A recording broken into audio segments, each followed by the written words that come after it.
When you're dealing with shots where the subject is doing all kinds of crazy poses, it helps to have that instant gratification of knowing that you got the shot.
Hi, my name is Ryan Sims. I am a photographer and digital artist in Nashville, Tennessee. So today we are going to photograph my favorite all-time superhero, Spider-Man, because I've always been a huge comic book nerd.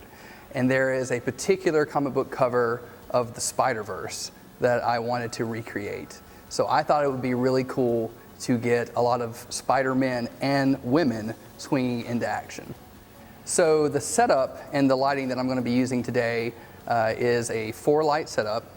I'm using the Einstein E640. So I really like Paul C. Buff's Einstein lights. I really like the power range of the lights and how powerful and bright they can get and how versatile they are as well.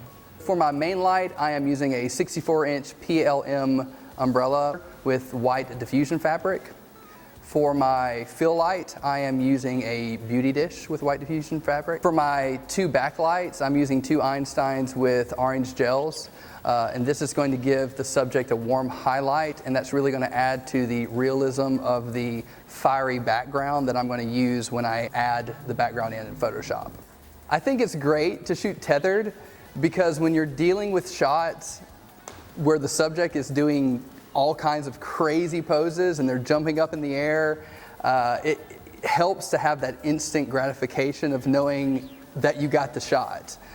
We can both see it together and say, hey, this looks awesome.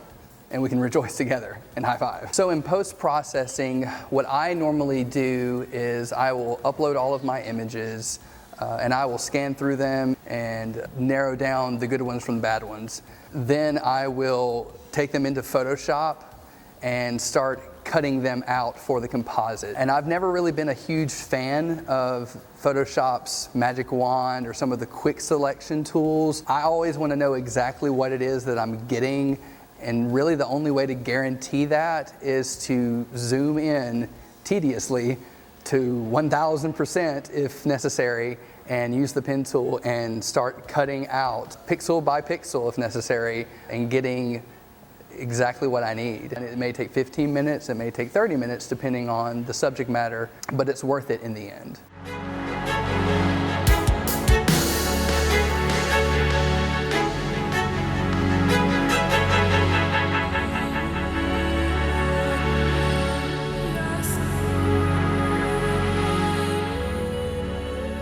Hope you guys enjoyed this video. Be sure to follow me on Facebook and on Instagram at Ryan Sims Photography. If you want to see more videos like this, be sure to hit subscribe. And thanks for watching.